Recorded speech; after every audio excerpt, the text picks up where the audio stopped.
thank you for joining us today. Today we have the founder of UserX, John Woodcock, who will be discussing how to get repeat customers through customer service. Awesome customer service. John, take it away. All right, thank you. First, before we begin, let's get a little history on me. UserX is a company that some buddies of me put together. We specialize in creating user experiences for our clients' customers, and it helps them to build a relationship with their clients and get repeat business. That's kind of what we do. We make complicated things easier, and good user experience is the key to getting repeat customers. So I'm John Woodcock, and I've been building websites for, professionally for the last 16, 17 years. But I dabbled a lot with Flash and some other things. And so first, before we get started on the lesson, I wanted to go around and see who all's here and what you guys do. So give me your name and what your company is. AJ Comfort, Space Monkeys Down, and I am a storyteller. Oh, cool. Do you deal directly with clients and? No. No? So, More of an author. Author. Yes. Okay. So you're writing things because you guys have a Patreon account, right? Right. And you're doing stuff through that. Cool. And Deanie? Yep, executive events, and yes, I do deal with customers and customer service. Right. Okay, cool. And Jessica? I'm an intern with executive events, so I'm helping out and Oh, learning nice. how better to deal with customer service world and all that. Perfect. So the first question I wanted to ask you guys is, what is the one common element of every business website? HTML. It's something that you'll find it on every menu, every website. About us, close. Contact us, that's right. The contact us. And we always offer emails and phone numbers and Twitter accounts and all that stuff. And you kind of have to have that. I mean, to be a professional, you have to have a contact us page, an about us page with your contact info, and it makes you legitimate, right? You're not just working out of your mom's basement. You know, you have a real business with a real number and real emails, and so on and so forth. But there's a lot more to customer service than just giving them the opportunity to email you or call you. It's really more about the customer experience, how they feel when they contact your company. Did they get their answers or questions answered? Do they feel like your company is somebody they can work with, and that sort of thing. So customer service, by definition, is the act of taking care of the customer's needs by providing and delivering professional, helpful, high-quality service and assistance before, during, and after the customer's requirements are met. Right? Right. We all know that. Because if we have a service-based business like Deanie does, and like I do, you already do customer service. Every time you talk to a client, every time you do work for a client, you're performing customer service. So what we really want to talk about today is the customer experience. Okay? So this is what you want your customers to see. Do your customers see you like this? Or do they see you like this? I'm guessing for AJ it's more like this. Yeah. So when you regularly talk to your clients, by show of hands, I know Deanie does, when you talk to your clients, do you feel like Wonder Woman or do you feel like Daphne? So we have Wonder Woman or Daphne. Which one do you feel like? Wonder Woman? I'm just going back because I like the Wonder Woman. So Wonder Woman, really? Confident, you're in there, you're their hero, right? So when I first started, I always felt like Shaggy, and I'm still not at Superman yet, but I'm somewhere in between. Maybe Batman. Not quite Shaggy, but not quite a superhero either, because he's Batman. We can have that debate later. So the way your customers perceive you is all determined by your customer experience. And there are 3 pillars of customer experience. First, you have to make yourself available. You have to know your customer service strategy, and you always keep your promises. So who has one of these? Show of hands. You got one? Okay. When your customers call, do you answer your phone? Every time. John, me or Deanie? Deanie, 90%. 90% of the time. Good. How about you, Zach? Do you answer every call when somebody calls you? No. Well, Do you at least respond with a text or something? define every call. Is it a sales call or is it? Well, if somebody calls your number and you don't know who it is, I don't, but I'll call them back if it's appropriate. right, okay. Yeah, and that's what you should 100%. do. So when a client emails, you should respond. And you don't have to respond if they're asking a question, you don't have to respond with a long email, but respond and say, hey, I'll look into it and get back to you. Thanks for calling, or thanks for doing this. And the same thing with a phone call. My phone, and I don't know if iPhones do it, but when somebody calls me on my phone, with a flick, I can send them a text message saying, hey, I'm busy, I'll call you right back. And I do that every time. And I have custom ones for clients. So usually it says something like, I'm with another client, I'll call you as soon as I'm done, because it's always good to make them think you're busy. And they have to win your time or pay you for your time. And also when you meet, I tend to take notes a lot. Even if it's not work related, you want to take notes about their family life. You want to talk about their wife and their kids and what they do, or are they in college, and take note of their name, birthdays, anything that's pertinent that next time you meet them, you can ask them, so how's your son doing? Or how's Jake doing in high school? Is he okay? Or how's he doing in football? You know, and it makes it more of a personal experience for them. They know they're not just talking to somebody who's trying to sell them something. You really care about them. So what are we doing right now to build up your client relationships? So I guess Jessica and Deanie are really the only ones that, other than me. So what do you do now to build up your relationships with your existing clients? Yeah, Deanie. Trying to do some more regular contact stuff with them. Looking into doing sort of like an email campaign or maybe a newsletter. Right. But haven't figured out a systematic thing to do yet. Right. Yeah, and email, like bulk emails and things like that are good.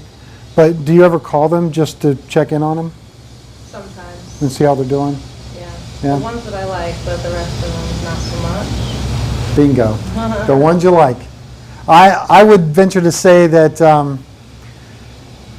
it's hard, but you have to learn how to like all of your clients. They all need to feel like your friends, even the ones you don't like. And unfortunately, those ones that you don't like have a lot of other friends that you might like, right? So the key is you might not want to work with that person, but you definitely want to get referrals from them. And if they feel liked and cared for, they're going to go tell their friends. And with UserX, I haven't done any marketing at all. I have a website. I get nominal traffic. I mean, I haven't had anybody contact me through my website for work. All of the contacts I get for work are from my clients. Hey, I talked to so-and-so and I need a website, or I talked to so-and-so and he said you could help me. And that's how all of my business comes in. And it's because of these things. When a client calls, I answer. And when a client emails, I respond right away. And when I meet, I take notes. And if I haven't heard from a client in 2 or 3 weeks, I'll call them. And because I have notes, I know their kids' names. I could say, hey, so-and-so had a birthday last week. How'd that go? By the way, you know, is there anything I could do for your website, or do you guys have anything going on? And And it's been working really well. So your customer service strategy is basically taking these things and making a plan. So according to the Oracle Customer Experience Impact Report, which sounds really important, there are several tactics which companies can adopt to improve their customer experience. And no presentation is complete without some stats. And this is my one stat slide. So friendly employees or customer service representatives comes to 73% of what customers expect or want from a company. They want a friendly interaction with a real person. The ability to easily find information or help their need is 55%, and personalized experience is 36%. But the highest thing is friendly employees. They want to be able to call and talk to somebody and not feel like they're getting the runaround or red tape. And that falls into those three things: answering right away, responding right away. And so you want to create a meaningful and memorable experience for your customers, and which influences the way they perceive you, whether you're a Wonder Woman or Velma or Superman or Scooby. Some clients may want a Scooby-Doo, but most people who are paying lots of money, they want a Superman. They don't want a Scooby. So one of the reasons I take notes is so I can recognize my customers, their kids and their family life and what they do. And it allows me to greet them when I see them on the street or in a restaurant or whatever. I can walk right up to them and greet them by name and kind of know who their family is or whatever. And it makes it less of a client, employee, or employer kind of relationship, and you're friends. And friends are way more likely to refer you and talk about you. Monitoring interactions with your customers. Every time you meet with them, you take notes, like I said. Don't forget to greet them when they have birthdays and other generous holiday discounts. I have yet to do a holiday discount. Most of my clients come to me, and it's not near a holiday, lucky for me, so I don't have to worry about discounts for them. But like if you're doing normal, especially event planning, holiday discounts would be something that's very important. Showing your customers appreciation is something I learned from Eric Olson from 80/20, and he does a lot of mailings and sending cards out and things like that. So I have done that. I've sent out handwritten messages after a job is done, and that works really well. And mainly it's showing their appreciation is important, because if they feel like you appreciate them coming to you and they feel special, they're going to tell their friends and say, hey, you got to go to this guy. And I get a lot of comments from new clients that they've heard from me about me from someone else. This is the most important part: is never ever ever break your promises. If you tell somebody you're going to be somewhere, be there. If you tell somebody you're going to have this thing done by a certain date, do it. If for some reason something happens and you can't do it or you have it complete by that date, call them right away and let them know. It's like the power company. If you never call the power company and never pay your bill, they're going to turn your power off. When I was single and way back in the day, I never had my power turned off, but I also never paid my bill on time. But I called them. As soon as the bill came in, if I didn't have the money, I called them. And that's a lesson I learned a long time ago. If you just communicate with people, they're a lot more forgiving and a lot more patient if you're working on their stuff. So all of your efforts aimed at improving customer experience and exceeding customer expectations will pay back with happy and loyal customers. And happy and loyal customers send more people, right? They refer people. They talk about you. And so I would imagine that my family would be a group of people. They know lots of people. They hang out with people. And those people must need websites and SEO and other help. but I never, ever, ever get any referrals from my family. It's always from my other, my existing clients. And maybe I need to work on my customer service skills with my family. But, but I get a lot of really great comments on Facebook and LinkedIn and stuff from existing clients. New clients see that, and they know that I care. It's kind of like the Jerry Maguire effect, you know. So, and that's pretty much all I have. I mean, it's very simple. Do we have any questions? What type of frequency are you using on some of these, and how do you develop that into the path that you want to have these? So frequency as far as contacting people? Usually if I'm working on a project actively, I touch base once or twice a week. But in between projects, I have artists in Atlanta that I talk to at least once a month. And so do you schedule the follow-up with them beforehand, or how do you do that? no, a lot of times it's just random. You know, if I think How do you remember to do it yourself? I don't really schedule anything out. It just happens that because I'm friends with all my clients, I see their Facebook posts. So a lot of times it's through Facebook Messenger. And I'll see something that they post, I'll comment on it, and then I'll send them a private message asking them about, hey, how's the site going? How's the business going? And that probably 80% of the time turns into, hey, let me call you on Monday and I may have something for you to do. And so that's with existing clients. With new clients, it's hard to tell. Sometimes it's more frequent, sometimes it's less frequent. But I don't actively ask my existing clients to give me referrals because I feel like it puts pressure on them, and I don't want to pressure them. They're my friends, so I don't want to ask my friends for work. So I just treat them the best way I possibly can, and they naturally tell people if they hear of a website. Oh, I have this friend who owns User X, and they did an excellent job. And then I get those jobs. Yeah. Any other questions? Deanie? So, if you're not Facebook friends with your clients, and maybe you've done something for them in the past, how would you suggest going about following up with them in a kind of smooth way? Because you don't really have anything to say, per se. So what would you suggest ways to follow up with past clients and maybe people that you may have not closed the deal with instead of just bugging them about the job? Right. It's hard because if you're not friends with them, and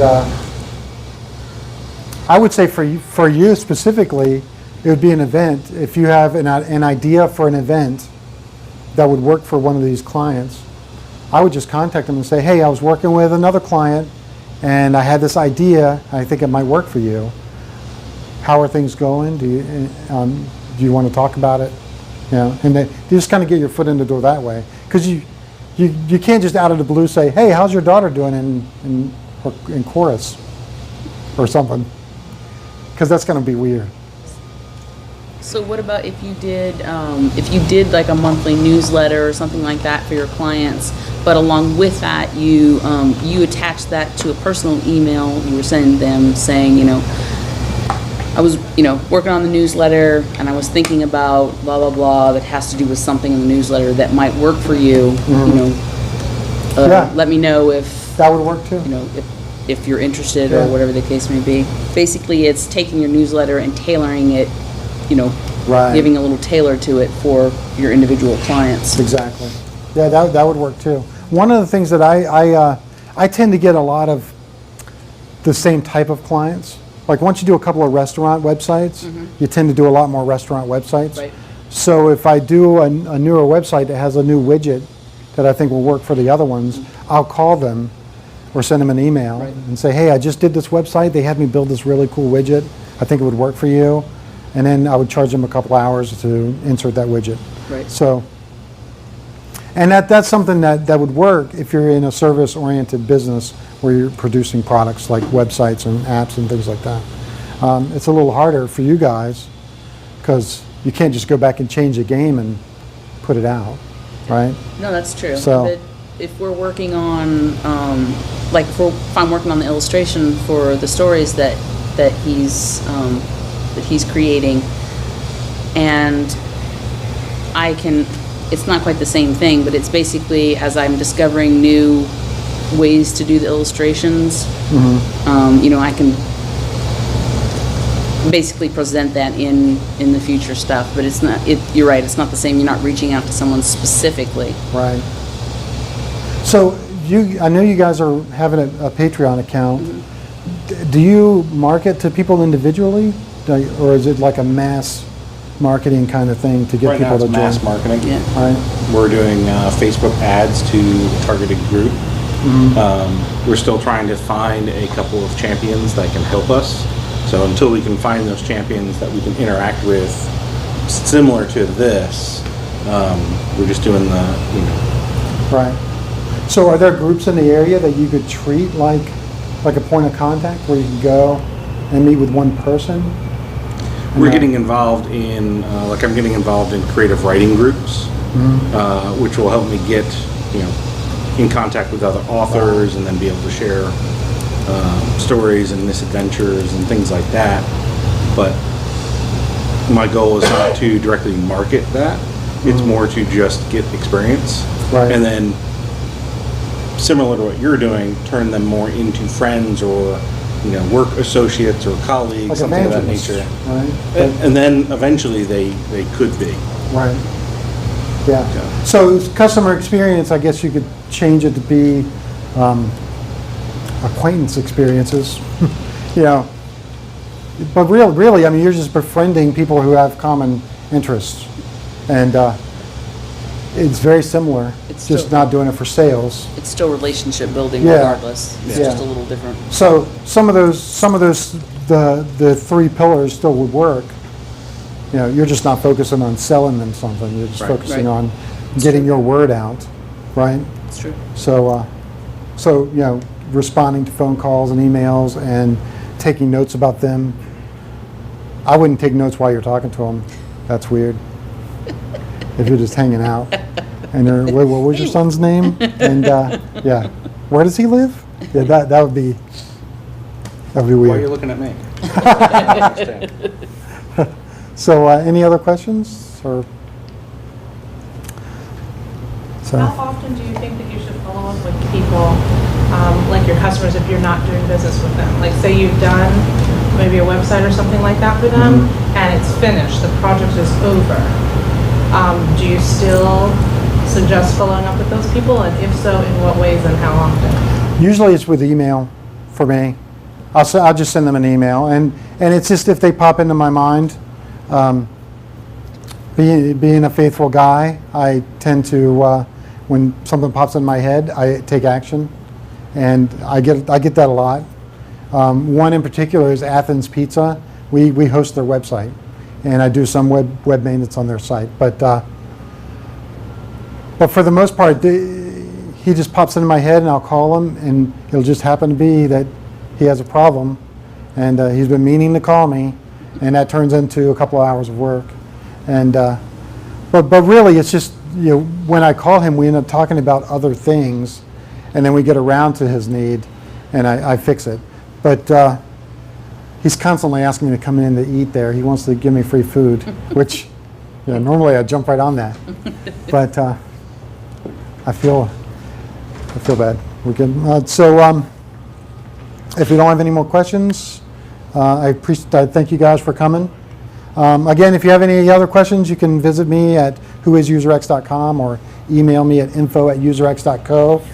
And hopefully your customers will start seeing you as Superman or Wonder Woman or what other superhero. What's another superhero? What? Batman's not a superhero. He's a hero. He's a detective. He's a very good detective with gadgets. Does he fly? I mean... When he puts his jetpack on. Okay, well, we'll talk about this offline. Captain America's a hero. This will be the discussion for tomorrow at noon. Come back, we'll talk about superheroes and not. And but thank you guys.